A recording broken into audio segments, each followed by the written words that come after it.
Obrigado, pastor. Que Deus abençoe. Você vê, né, queridos? Hoje o pastor vai ficar sentado ouvindo a palavra. Coisa rara de acontecer, né, pastor? Que Deus abençoe. Obrigado.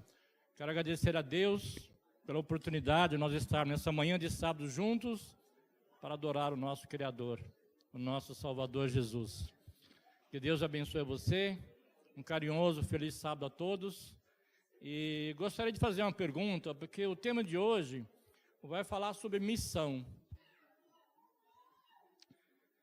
Missão. É interessante, qual o valor de uma alma? Qual o valor de uma pessoa? Se você parar para pensar, por que Jesus não voltou? 2000 anos, isso é uma promessa que ele virá buscar o seu povo. Lá em João 14 fala claramente isso: não se turbe o vosso coração, credes em Deus. Ele iria lá no céu preparar lugar e voltaria, e ele vai voltar para nos buscar. Eu e você estamos aguardando Jesus. Enquanto aguardamos Jesus, eu faço essa pergunta: qual o valor da vida, queridos? Abra sua Bíblia no livro de 2 Pedro. Olha para você ver porque que Jesus não voltou. Vamos lá para 2 Pedro.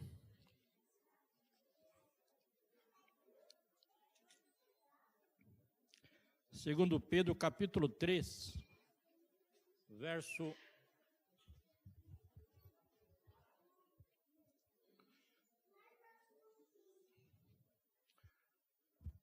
2 Pedro, capítulo 3, verso 9. Porque Jesus não voltou? E nós temos uma missão a cumprir. E que o Deus da vida possa nos ajudar a compreender nesta manhã. 2 Pedro 3, verso 9. Vou pedir mais uma vez que você feche os seus olhos para nós falarmos juntos com o nosso Criador. Santo eterno Deus, a nossa gratidão, porque a tua bondade, a tua misericórdia nos alcançou nessa manhã. E aqui nós estamos, Senhor, juntos, como família cristã, como filhos teus, como igreja. E nós carecemos, ó Deus, da tua presença e do teu poder em nosso meio. O nosso coração necessita, Deus, que a tua palavra, que é viva, que é eficaz, que é poderosa, possa encontrar lugar. E que tu possa nos despertar a fé para crer. E saímos daqui prontos a colocar em prática em nossas vidas. Por isso, nos entregamos em tuas mãos. Que o teu santo, bom e poderoso Espírito possa acalentar nossa alma. Preparar-nos para ouvir a tua voz. Dê-nos o teu perdão. Em nome de Jesus. 2 Pedro 3,9 fala que não retarda o Senhor a sua promessa ou a sua vinda, quando alguns julgam o quê? Demorada. Aí diz o quê? Que ele é o quê, queridos? Ele é longânimo, o nosso Deus é misericordioso. E diz mais, ele não quer que nenhum pereça, que nenhum se perca. Por isso que eu perguntei, qual o valor de uma vida? Se tiver uma alma que ainda não se arrependeu, uma alma que não soube da volta de Cristo, ele não vai vir, querido, porque ele não quer que nenhum pereça, mas que todos alcancem a vida eterna. E ele diz mais aí, no verso 10, virá entretanto como ladrão o dia do Senhor, no qual os céus passarão como estrepitoso estrondo, e os elementos se desfarão abrasados, também a terra e as obras que nelas existem serão atingidas. Olha o que diz o verso 12. Esperando e apressando a vinda de Deus, por causa do qual os céus incendiados serão desfeitos, os elementos abrasados se derreterão. Nós, porém, segundo a sua promessa, esperamos o quê? Novos céus e nova terra. Mas você pensa, o verso 9... ele fala que ele não voltou, porque tem pessoas ainda que precisam saber de Jesus, pessoas que precisam estar conhecendo o que é a palavra arrependimento. Ele diz mais, nós estamos esperando e temos que apressar a vinda de Cristo. Por isso, o valor da alma para Jesus é muito precioso, a minha vida e a sua vida vale muito para Deus. Você consegue lembrar, queridos, o dia que você ouviu falar de Jesus, que Deus usou alguém com a sua misericórdia e a sua bondade para falar de você? Jesus te ama, Jesus tem um plano na sua vida, você sabe disso? Você lembra a trajetória que trouxe você até Jesus? Quem foi a pessoa que Deus usou? Você lembra? Eu lembro quem foi a pessoa que Deus usou há 26 anos atrás. Eu estava desesperado por uma mudança na minha vida. E Deus usou uma pessoa que eu conhecia, que a mãe dela era adventista, mas ela estava afastada. E juntos, a gente tinha uma amizade, e ela sabendo da minha luta, da minha angústia, a necessidade de Deus para transformar a minha vida. Por isso que eu pergunto, qual o valor de uma vida? Aí ela me disse, vai ter uma reunião de oração hoje na minha casa. Você quer participar? Eu pergunto a você, querido, quando você está necessitado de Deus, e alguém convida você, aquele convite é de Deus. É a bondade de Deus, a misericórdia dele se revelando. Eu falei, eu quero. E chegando lá nessa reunião de oração, uma senhora que já descansou em Cristo, a irmã Hilda, chegou para mim e falou assim, filho, Deus tem planos na sua vida. Eu não sei se você tem essa dimensão, mesmo sendo adventista de anos, como eu já estou há 26, ou se você está entrando na igreja hoje pela primeira vez, Deus tem planos na sua vida. E quais são os planos de Deus para nós? Já que o assunto aqui é missão, para que eu e você possamos estar aptos a levar essa mensagem, a falar para as pessoas do amor de Cristo, do plano eterno que Ele tem para cada um de nós, nós precisamos de duas coisas, queridos. Eu queria que projetasse na tela, por favor,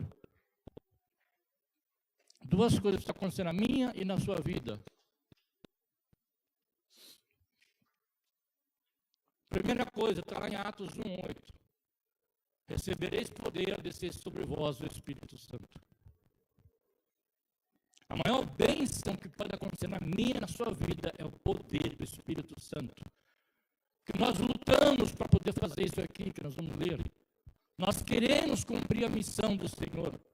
Porque a missão tem que estar no meu e no seu coração. Ellen White fala de maneira muito clara, queridos.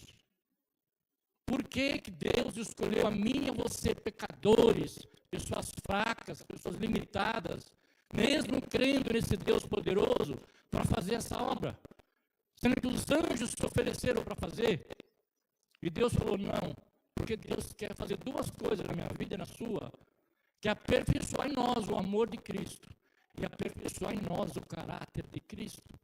E para isso acontecer na minha vida e na sua, tem que se cumprir o que está em Atos 1:8. Recebereis poder ao descer sobre vós o Espírito Santo. O reino de Deus está preparado, queridos. E você sabe qual é o reino de Deus? Você sabe qual é o reino de Deus? Aonde está o reino de Deus? Abra sua Bíblia no livro de Lucas.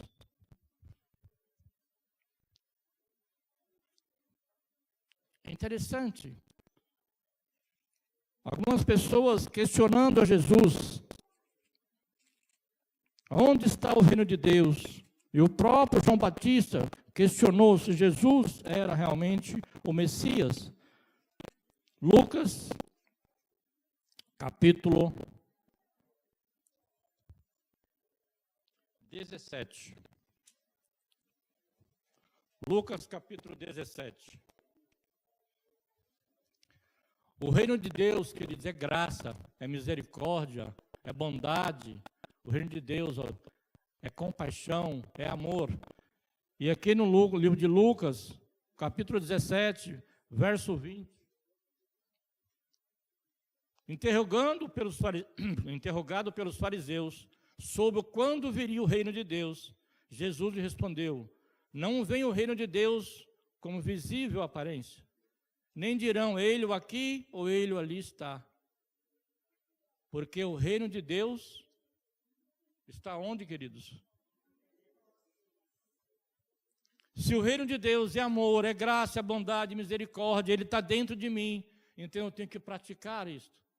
A prática do amor de Deus vai levar a mim e a você a ser reconhecidos na terra como filhos de Deus. E olha que interessante, abre a sua Bíblia no livro de João, capítulo 13, verso 35. João, capítulo 13, verso 35.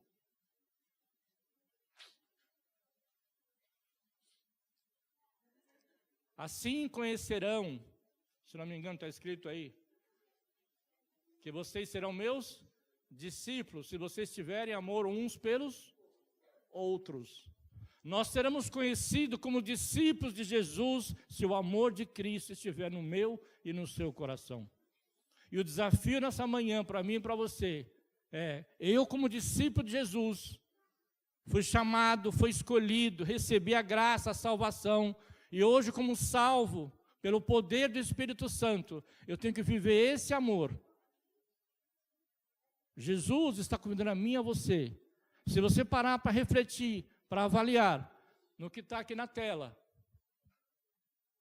o que diz aqui na tela para nós?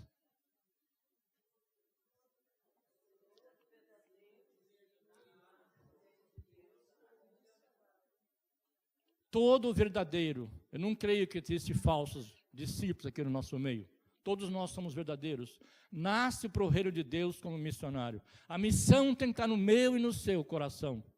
Eu pergunto a você, querido, se o amor de Cristo faz eu ser identificado como discípulo dele, se a missão está no meu coração, porque eu me entreguei como discípulo verdadeiro do Senhor, eu pergunto a você, se eu pedisse para você trazer aqui nome de 1, 2, 3 pessoas que você de maneira intencional, movido pelo poder do Espírito Santo e por esse amor maravilhoso, quais são as pessoas que você está trabalhando de maneira intencional, queridos, para levar aos pés de Cristo?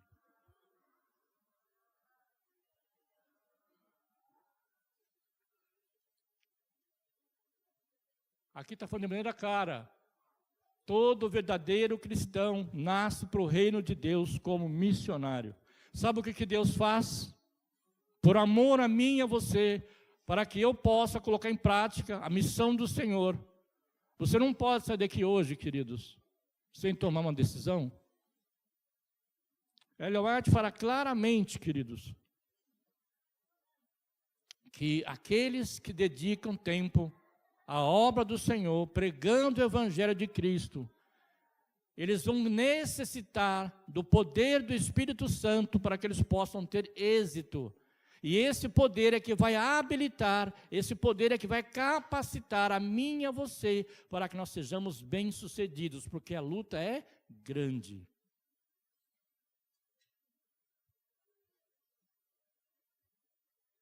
Abra sua Bíblia no livro de Mateus capítulo 7.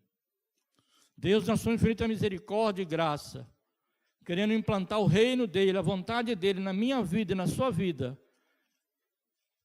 ele coloca eu e você diante de uma situação que nós temos que tomar uma decisão. Mateus capítulo 7.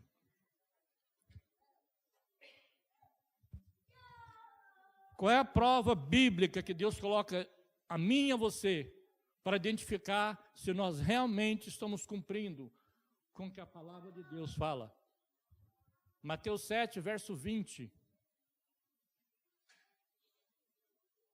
É clara e objetiva a palavra do Senhor. Pelos seus frutos os conhecereis. Queridos, amados irmãos, se você vai lá para a palavra da videira de João 15, Jesus fala claramente que Ele é a videira e nós somos os ramos. Que aquele que não dá fruto é cortado e é lançado fora. Mas aquele que está ligado à videira, que é Jesus, esse vai dar muito fruto. E Deus vai limpar, vai purificar, vai nos dar poder para vencer os males deste mundo. Porque lá mesmo ele diz, sem mim nada podeis fazer. Está lá em João 15, depois você pode ler em casa com calma. Mas aqui ele fala, pelos seus frutos conhecereis. E o mesmo Jesus falando para os discípulos, no mesmo livro de Mateus aqui, ele fala assim, cuide para que ninguém vos engane. Quando os discípulos ficaram encantados lá com o templo. E falou para ele, quando será a vinda do teu reino? Quando tudo isso vai acontecer? E Jesus fala assim, cuide para que ninguém vos engane. Será que eu e você, queridos, estamos sendo enganados referente ao que Jesus fala aqui? Sua missão, pelos seus frutos os conhecereis. Olha que interessante, vamos continuar aqui na leitura do verso 21 ao 23 de Mateus 7. Diz assim, nem todo que me diz Senhor, verso 21, entrará no reino dos céus. Nem todo que diz Senhor, Senhor, entrará no reino dos céus, mas aquele que faz a vontade do meu Pai que está nos céus. Muitos naquele dia hão de dizer, Senhor, porventura não temos nós profetizado em teu nome? Em teu nome não expelimos demônios, em teu nome não fizemos muitos milagres? Jesus diz de maneira explícita, aparta de mim que eu não vos conheço, vós que praticai a iniquidade. É uma palavra dura, queridos, para mim e para você. Mas se eu não estou na condição de ser guiado pelo Espírito Santo, para que os frutos da minha vida sejam evidentes do amor de Deus, do poder do Espírito Santo, e a missão no coração, eu corro o risco de fazer tudo, mas sem Cristo. Eu posso estar na igreja, eu posso até falar de Jesus, porque ele fala assim, em teu nome expelimos demônios, em teu nome fizemos milagres, em teu nome, Senhor, em teu nome. Jesus fala assim, aparta de mim, porque eu não vos conheço. Pelos seus frutos os conhecereis. Nem todo que diz Senhor, Senhor entrará no reino de Deus, mas aquele que faz a vontade do meu Pai. Queridos, olha que interessante o que aconteceu com dois personagens bíblicos. Eu ia falar de um outro assunto para comentar, mas eu vou me ver a memória a isso, acho que isso vai refletir bem. Dois personagens bíblicos, o jovem rico e Zaqueu. Você conhece a história? Vamos lá para Lucas. Vou dar um exemplo claro, que o poder de Deus está agindo, o método que Cristo usa para alcançar os seus filhos de maneira assim maravilhosa, queridos. Lucas, capítulo 18. Deixa eu ver se é 18, que eu ia falar de uma outra coisa, me veio isso à mente, eu acho importante. Dois personagens que identificam os dois grupos de pessoas que estão nessa manhã aqui na igreja. Um pronto para ser usado pelo Espírito Santo, e o outro buscando o que esse jovem buscava. Lucas 18. Um jovem cristão que conhecia a palavra, conhecia o Torá. Verso 18. Certo homem de posição, Lucas 18, 18, perguntou, bom mestre, o que eu farei para dar a vida eterna? Jesus respondeu, por que me chamas bom? Desculpa, ninguém é bom senão que é Deus. Sabe os mandamentos? E ele fala que sabe os mandamentos. Verso 21. Replicou ele, tudo isso eu já tenho observado desde a minha juventude. Verso 22. Então Jesus lhe disse, uma coisa te falta, vende tudo que tu tens e dá aos pobres e terá um tesouro no céu. Mas ouvindo isso, essas palavras ficou o quê? Muito triste. Você sabe o que faz agora? Nós vamos ler o outro, que é sobre Zaqueu, que acontece a mesma coisa de maneira diferente, e a decisão de Zaqueu é totalmente diferente do jovem rico. Para a gente entender por que essa diferença. E essa luta está no meu e no seu coração. Olha o verso, capítulo 19. Vai falar sobre Zaqueu. Ambos ouviram falar de Jesus, ambos conheciam a palavra de Deus. A diferença é que um era um líder, era um rabino, era um mestre, era um jovem, e o outro era um coletor de impostos que extorquia as pessoas, era considerado um pecador dos piores. Zaqueu, capítulo 19, verso 1. Entretanto, entrando em Jericó, atravessava Jesus a cidade, eis que um homem chamado Zaqueu, maioral dos publicanos e rico, procurava ver quem era Jesus, mas não podia, por causa da multidão, por ser ele de pequena estatura. Então, correndo adiante, subiu a um sicômoro, uma árvore, a fim de vê-lo, porque ali havia de passar. Quando Jesus chegou àquele lugar, olhando para cima, olha um detalhe importante, queridos. Quando Jesus, lá na história do jovem rico, Jesus estava passando, o jovem rico se lançou aos pés de Cristo, se mostrando uma falsa humildade, e falando, bom mestre, colocando como igual a Deus. Por isso Jesus fala assim, bom só existe um que é Deus. Sabe os mandamentos? Deus conhecia o coração dele. E quando Jesus fala para ele assim, vende tudo que tu tens e dá aos pobres, ele não é de falar que naquele momento Jesus olhou profundo do olhar daquele jovem com amor, com misericórdia, como ele olha para mim e para você nessa manhã. Mas quando ele pediu aquilo que era impossível aquele jovem entregar, porque o coração dele estava totalmente preso a este mundo, ele não pôde entregar. E onde vai falar que é a diferença dos dois. E aqui Zaqueu chega nessa fase aqui que ele olha para cima de Jesus, ele não foi ao encontro de Cristo, ele se contentava só em ver a Jesus.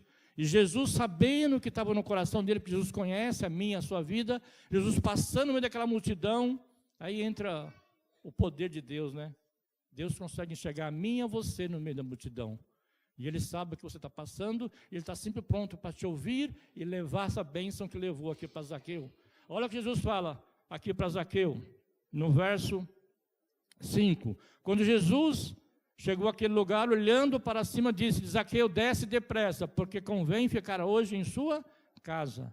Ele desceu a toda pressa e recebeu com alegria.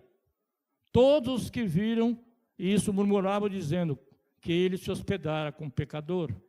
Entremente, Zaqueu se levantou e disse ao Senhor, resolvo dar aos pobres a metade dos meus bens, e se em alguma coisa defraudado alguém, restituo 4 vezes mais. Então Jesus disse o quê? Hoje houve salvação nesta casa. E olha que interessante o que diz depois, né? Salvação nessa casa. Pois este é filho de Abraão, porque o Filho do Homem veio buscar e salvar o perdido. Por que esses dois personagens, Zaqueu e o jovem rico, representam bem os dois grupos hoje que estão no mundo, e às vezes até dentro da igreja? O jovem rico, ele buscava a aprovação de Deus. O que é a aprovação, queridos? Ele não está pronto para reconhecer que é um pecador e se arrepender. Senhor, eu necessito da graça e da misericórdia do Senhor. Entre na minha vida, restitui tudo aqui, muda tudo que precisa ser mudado, para que eu possa estar apto para fazer aquilo que tu queres. E Jesus, por conhecer o coração meu e o seu, Ele pede coisas para mim e para você, como a prova bíblica lá, que fala em Mateus 7. Para ver se eu estou buscando a aprovação, que muitos buscam somente a aprovação, porque no coração seu, no meu coração, você se acha uma boa pessoa, um bom cristão. Aí eu pergunto, a prova bíblica que está aqui, se cumpre na sua vida? Pelos seus frutos conhecereis. Deus busca em nosso meio pessoas que reconhecem, que necessitam da graça e do poder de Deus, e profundamente se arrependem. Zaqueu sabia quem ele era. Só que um buscava a aprovação e o outro buscava o arrependimento, a misericórdia e a graça de Deus na vida. Eu acho interessante, queridos, e aí nós vamos, para finalizar, o que Deus quer fazer na minha vida e na sua vida para que a missão de Cristo se cumpra, e você não pode sair daqui sem tomar uma decisão. Eu queria ler um texto com vocês, que está um pouco fora do contexto, mas tem tudo a ver com esse propósito de missão. Eu não sei como você se sente, como você está nessa manhã, mas se o fato de você talvez não esteja 100% focado na missão, se isso incomoda você, se isso traz tristeza para o seu coração, porque lá no livro de João 6,33, Jesus fala, buscar em primeiro lugar o seu reino e a sua justiça, e as demais coisas serão acrescentadas. Então Deus espera isso de nós, para que nós possamos estar cumprindo a missão. Vamos abrir nossa Bíblia no livro de Salmos, para poder finalizar, no Salmo 51.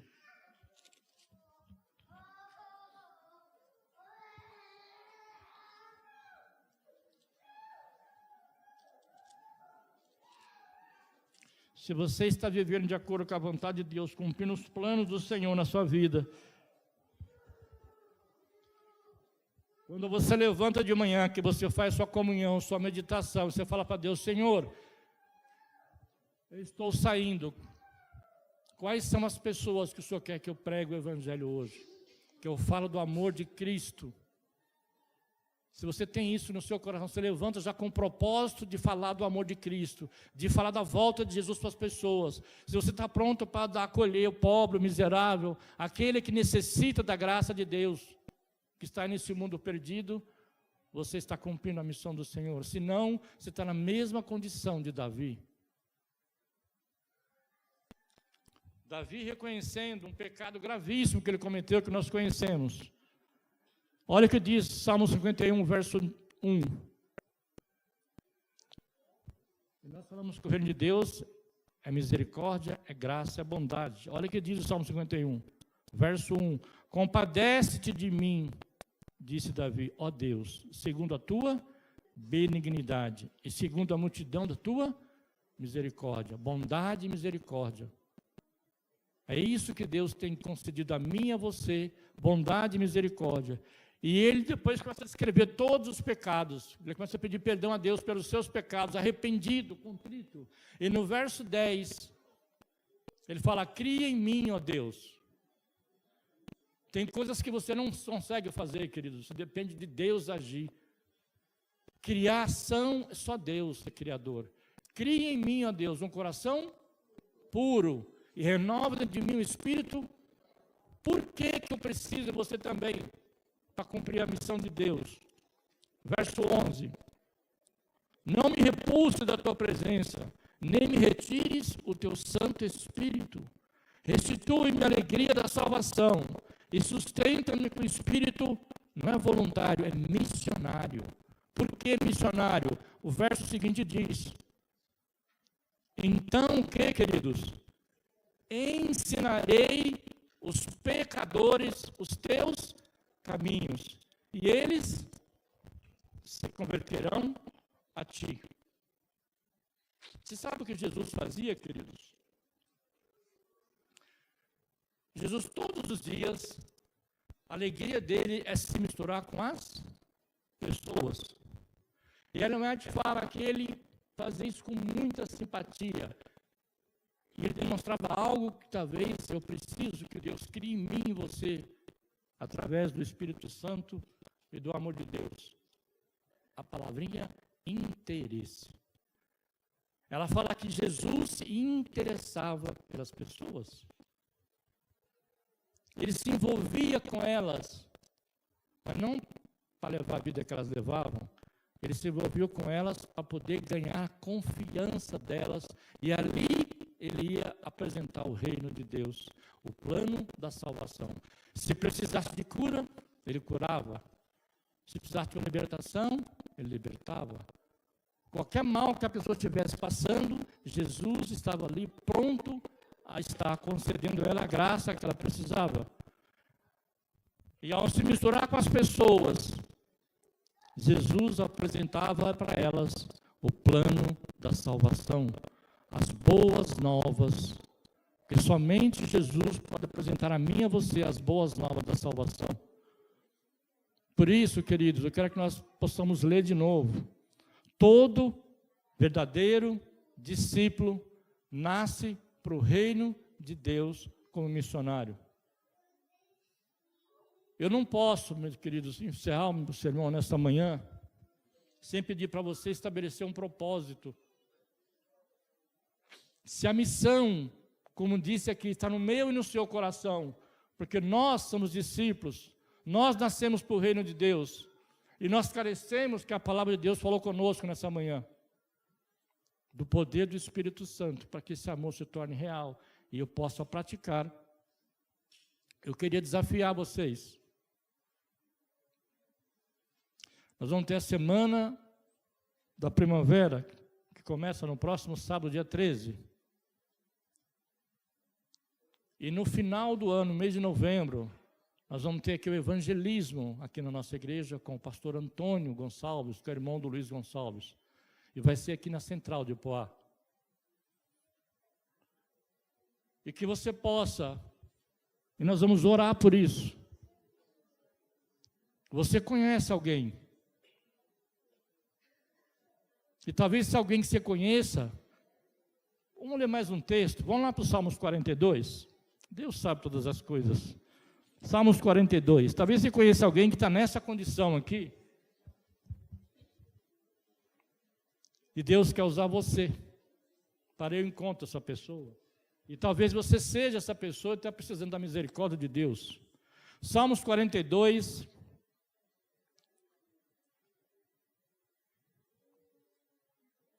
Verso 3. Salmos 42, verso 3. As minhas lágrimas têm sido o meu alimento, dia e noite, enquanto me dizem continuamente, o teu Deus, onde está? Queridos, que o Espírito Santo dê a mim e a você a visão que Jesus tinha de perceber as pessoas que estão sofrendo, as pessoas que estão presas nos vícios, nos males desse mundo, as pessoas que necessitam do amor de Cristo, e o instrumento que Deus quer usar é a mim e a você. Eu não sei se você conhece uma, duas ou três, nós vamos ouvir uma mensagem aqui pela Amanda, que você possa falar com o Espírito Santo. Senhor, quais são as pessoas? Você deve ter parentes, você deve ter amigos, vizinhos, pessoas do trabalho, que não sabem que o Deus que você serve é um Deus poderoso, é um Deus que tem planos de salvação.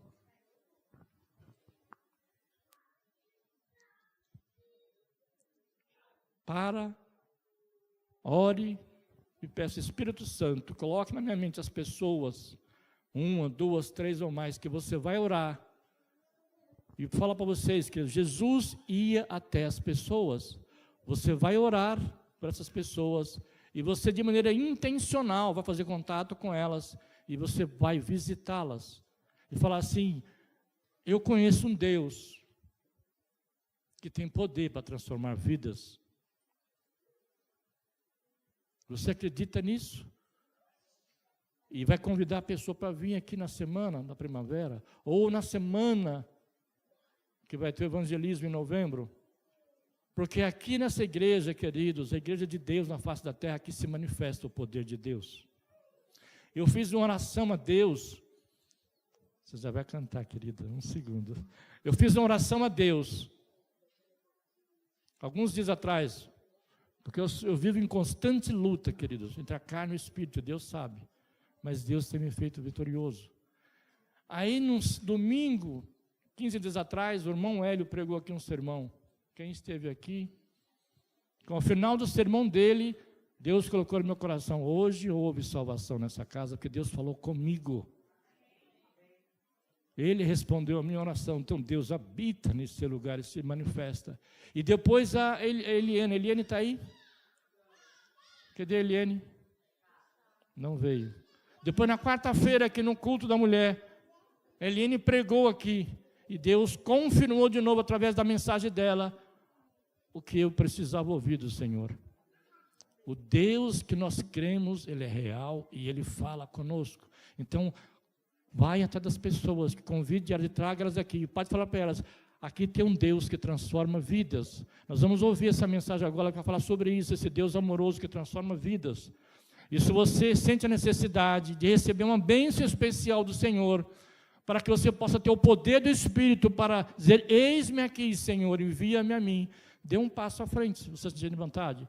Nós vamos orar, clamando pelo poder de Deus.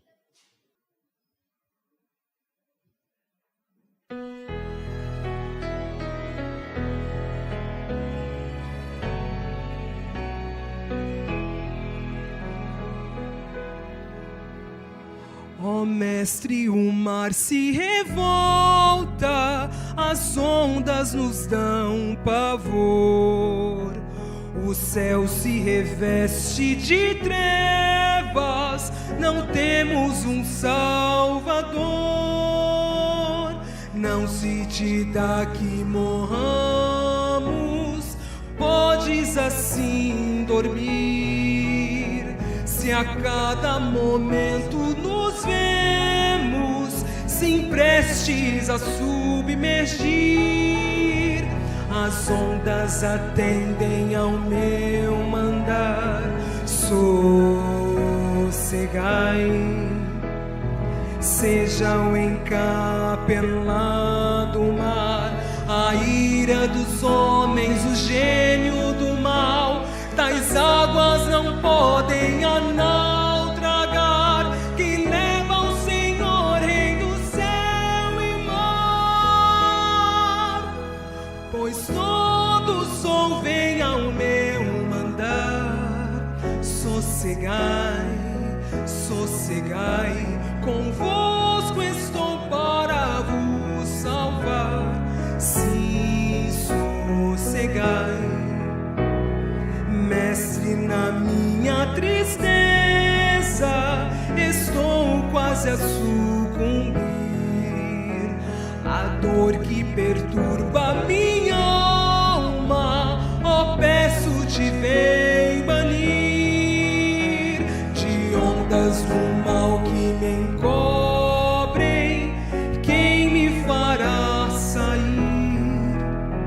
Pereço sem ti, ó meu Mestre, vem logo, vem acudir. As ondas atendem ao meu mandar. Sossegai, seja o encapelado mar, a ira dos homens, o gênio do mal. Tais águas não podem naufragar, que leva ao Senhor, Rei do céu e mar. Pois todos ouvem ao meu mandar. Sossegai, sossegai, convosco estou para vos salvar. Sim, sossegai.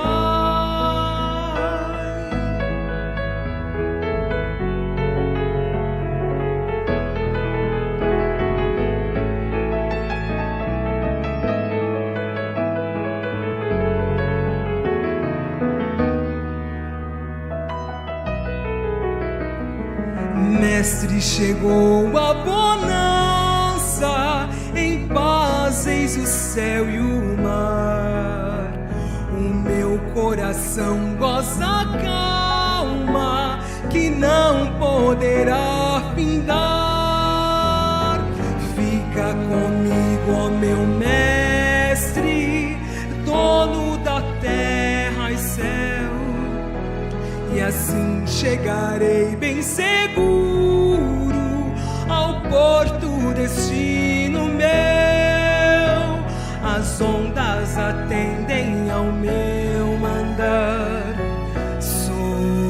Sossegai, seja o encapelado mar, a ira dos homens, o gênio do mal.